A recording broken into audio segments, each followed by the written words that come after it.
You mentioned DJing. Yeah. When did you get into that? Why? How did that happen? So it was kind of a progressive thing. I had it's something I'd always wanted to do. I'd always kind of looked up at the DJs Face Down and Voodoo and those kind of places and thought that's the pinnacle. That's Hmm. like that's the top of the social chain. That's you're controlling the absolute vibe. You run this show. Like that's where I want to be one day. And then it was just over a year ago that I started inquiring about it. I got more and more friendly with Stu and Phil, who are two of the DJ. Stu runs Face Down, and Phil was the resident pop punk DJ for Voodoo. And I just got more and more friendly with them, and Justin as well from Trauma PR, and just said like, I want to do this. And they were so great to me to kind of take me under their wing. And I had about a year of issues where I was basically in a relationship where it was holding me back from doing it. Oh. And I wasn't really able, like there's different things that people don't understand for it. Like for Face Down, most people get there at 10. Well, no, the doors open at 10:30. Most people don't get there till 12. I'm there from 8 o'clock at night. Yeah. Getting everything sorted and just doing the thing. And I understand that could be quite demanding on a relationship, particularly for females who want to get ready and all that kind of stuff. It's a big ask to be ready by that time, but it held me back for quite a while. And then when that all kind of fell apart, the guys really kind of were like, "No, that's it. Now you're going with this."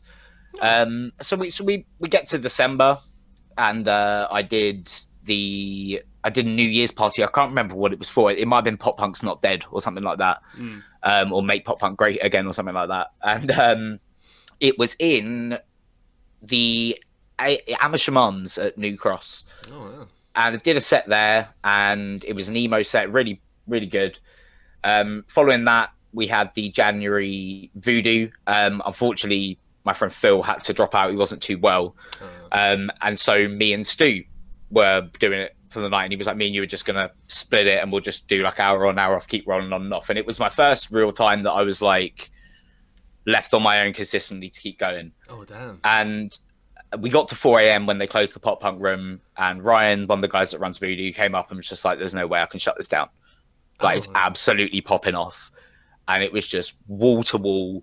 And the kind of the best moment for me was Stu turning to me a few times being like, what do I drop? And I'm like, you're the expert at this, but drop this. And then you just get people's reaction and people going nuts. Like, there was one bit in particular I was like, play I Miss Having Sex by Water Parks.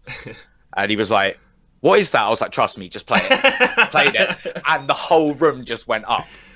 And I was like, okay, like, this is it. And then literally I found out the next day that I had a residency at Voodoo.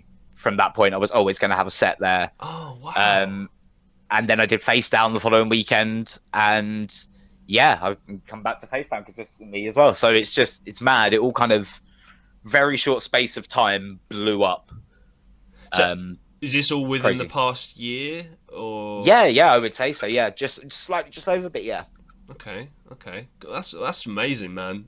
Thank you for sharing that. Are you planning on doing that?